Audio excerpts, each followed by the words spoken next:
संजय राउत को मैं महाराष्ट्र छोड़ो पूरे हिंदुस्तान का सबसे घटिया और बर्बाद नेता मानता हूं। वजह सिंपल है कि इसने अपना करियर छोड़ो अपने मालिक और उसकी पार्टी का ही वजूद खत्म कर दिया। इसी संजय राउत के साथ में रहकर, इसी संजय राउत के इन्फ्लुएंस में आकर कल कुणाल कामरा ने महाराष्ट्र के पूर्व मुख्यमंत्री एकनाथ शिंदे जी पर अभद्र टिप्पणी कर दी और उन्हें जलील करने का प्रयास किया, उन्हें बेइज्जत करने का प्रयास किया, जिसको लेकर राष्ट्रीय शिवसैनिकों ने इसकी क्लास लगा डाली और इसके ऑफिस में तोड़फोड़ कर दी। शिवसेना के कार्यकर्ताओं द्वारा कुणाल कामरा और उसके ऑफिस की बैंड बजाए जाने के बाद शिवसेना के वरिष्ठ नेता संजय निरुपम ने भी घोषणा कर दी कि कल 11 बजे कुणाल कामरा की धुलाई करेंगे, जो कि हमारे देश के लिबरल्स और चमचों से बर्दाश्त नहीं हुआ। जिसे देखकर तुरंत साक्षी जोशी के पति विनोद कापड़े मैदान में कूद पड़ा और पूछ रहा है, is this your tweet Sanjay Nirupam, seriously? जिसका मतलब होता है कि संजय निरुपम के ये सच में तुम्हारा ट्वीट है, सीरियसली? जिसका जवाब देते हुए संजय निरुपम भी आ गए और बोल रहे हैं कि तुम तो ऐसे पूछ रहे हो जैसे कि पुलिस कमिश्नर हो। हाँ भाई,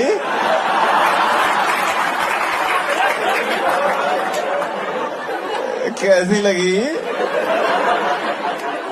आगे स्वाद?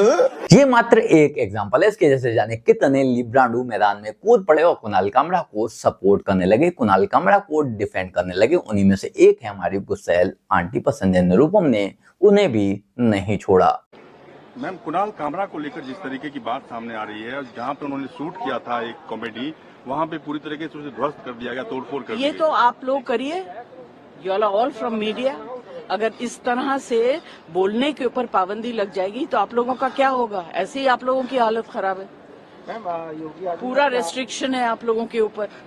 अभी आप लोगों को भी कहेंगे यही न्यूज बोलिए और कुछ मत बोलिए, जया बच्चन का इंटरव्यू मत लीजिए।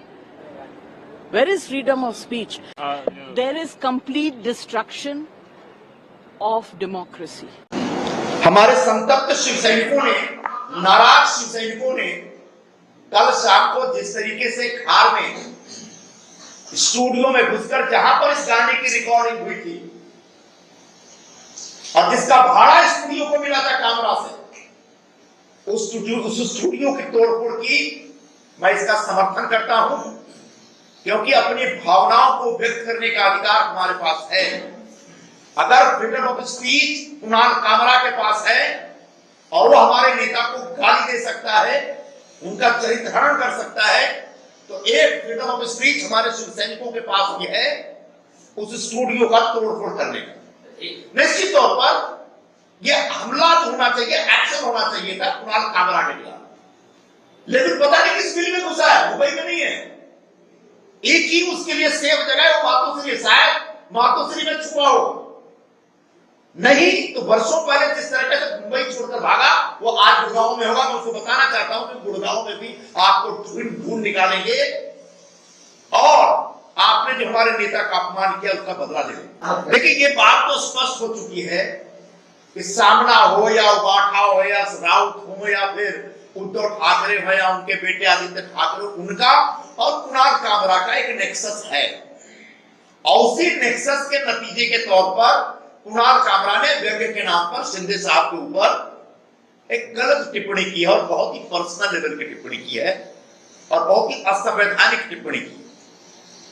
तो ये बात स्पष्ट हो चुकी है और ऐसे कुणाल कामरा को हम यही कहना चाहेंगे कि या तो आप व्यंग्यकार हो जाओ या पॉलिटिकल पार्टी ज्वाइन करके पॉलिटिक्स करो, लेकिन एक स्वतंत्र व्यंग्यकार के नाम पे, स्वतंत्र लेखक के नाम पे किसी पॉलिटिकल पार्टी का एजेंडा चलाएंगे और उसकी सुपारी लेकर के हमारे ऊपर अगर उल्टे सीधे बयान जारी करेंगे, टिप्पणी करेंगे, तो वही होगा जो कल रात को हुआ।